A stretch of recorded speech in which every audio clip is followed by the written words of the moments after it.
All right, let me go to one more question. And this comes in from Joy, who is trying to set up voter registration table in churches of this group that she's leading, and 𝗦𝗢𝗐𝗔𝗫. And she wants to know, how do we respond to some of the objections to doing this? And here is one of the objections. If we allow you to set up a table, that will open the door for others to request setting up a table for whatever they're wanting to do or show.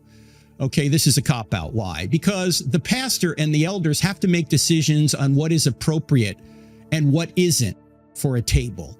And they can make that decision. I mean, to use an analogy, if you let one person come into your house, does that mean you have to let everyone come into your house? No, of course not. You get to make those decisions.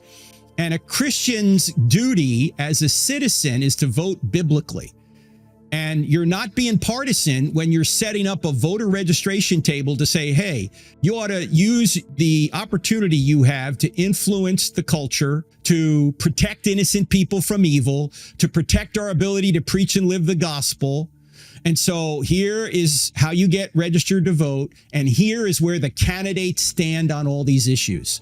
In fact, we're going to do a series of programs on this as the election gets closer to help people navigate this.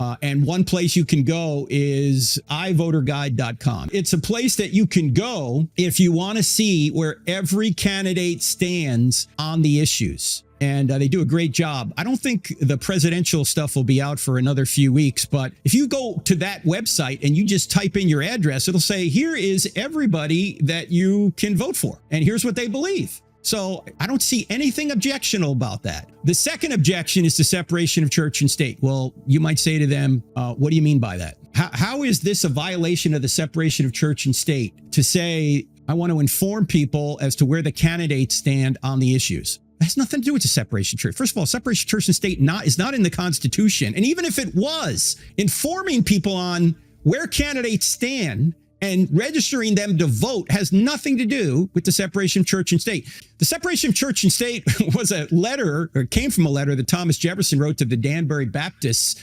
who were worried that the state was going to interfere with the church. And he said, no, there's a wall of separation between church and state. And what he meant was he didn't want the state interfering with the church, not that the church couldn't influence the state. It turned out that during COVID, that was reversed. The state interfered with the church, telling the church what to do. We shouldn't fall for that again, ladies and gentlemen. But no, we're supposed to be engaged. And as I say, we'll unpack this further in future programs. I'm running out of time here. But the separation of church and state has nothing to do with it. In fact, you might want to ask the person, how does the separation of church and state, even if it exists in the Constitution, prevent people who go to church from voting?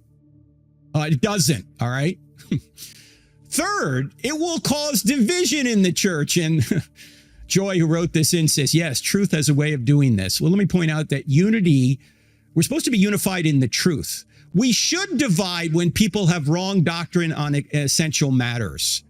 Okay, and loving your neighbor is an essential matter. And one way you love your neighbor is to make sure laws are put into place to prevent them from being hurt, to prevent the government or other people from doing evil to them. That's an essential matter that we ought to be engaged in. And to say that people are going to be divided if you want to help prevent evil in your society, then so much for the people that don't want to prevent evil in their society. They're not living out the Christian faith. The fourth objection that these people have, it's going to jeopardize our 501c3 status. No, it's not. It has nothing to do with it. Again, telling people where the candidates stand and registering them to vote won't jeopardize your tax-exempt status. And let me say one other thing, by the way. Are you called to be tax-exempt or salt and light? Is it all about tax exemption with you? Well, if that's what your religion's all about, tax-exempt status, then I would argue you don't have a right view of Christianity. And there's no church, I think there may be one church in history that ever lost their tax-exempt status. Even the Alliance Defending Freedom, for years, used to tell pastors to preach overtly political sermons even where they're endorsing candidates, and send them to the IRS because they wanted to test the law. You know, the IRS has never taken that up. Why? Because they want to let sleeping dogs lie. You can even talk about candidates in your church. What will cross the line is for you to say, me as the pastor of this church is telling you, you need to vote for this candidate. But you can go right. You could say, me as the pastor of the church, I'm voting for this candidate and here's why. But he can't tell you that you have to do so. But you can certainly point out the issues, and you should be pointing out the issues. Number 5 is going to hurt us financially. Yeah, there it is again. That's the other objection. Huh? It's all about money, huh? Yeah, why don't you get into another line of business? If Christianity is all about money, then maybe you ought to do something else, pastor. Okay? You're here to be salt and light. You're not here to be tax exempt or to make sure that you have enough money. Now, obviously, you need money to do ministry. But you know what actually has been discovered on this issue? In fact, Tony Perkins has done the research on this of the Family Research Council. If you start speaking to all the cultural issues out there, whether they're political or not, there's going to be some people that are going to get uncomfortable and leave. It's going to happen. That's true. However, many more people are going to show up and they're going to be fully devoted followers of Christ. You're not there to amuse the goats. You're there to feed and protect the sheep.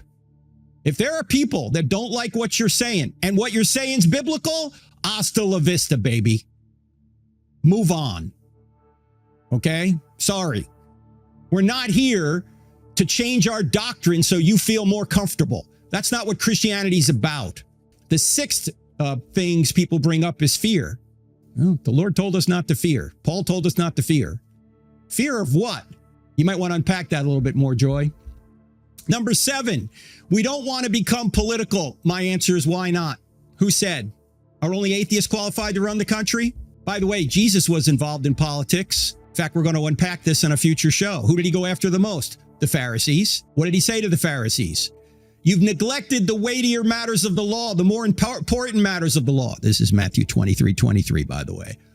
You're tithing your spices, but you're neglecting justice, mercy, and faithfulness. You should have practiced the former without neglecting the latter. You blind guides, you strain out a gnat and swallow a camel. So, as we're going to point out, you have to be involved if you're going to love people. And you have to vote on the more important matters of the law.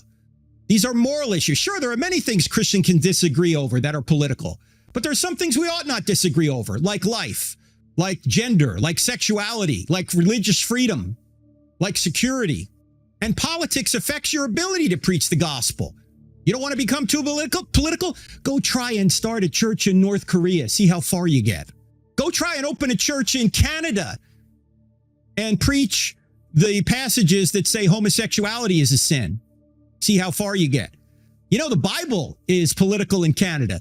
Are you not going to talk about the Bible now because it's political? Just because issues become political and the culture makes them political doesn't mean Christians have to stop talking about them. Where do we get this idea that we have no right to influence how we come together and govern ourselves, which is what politics is?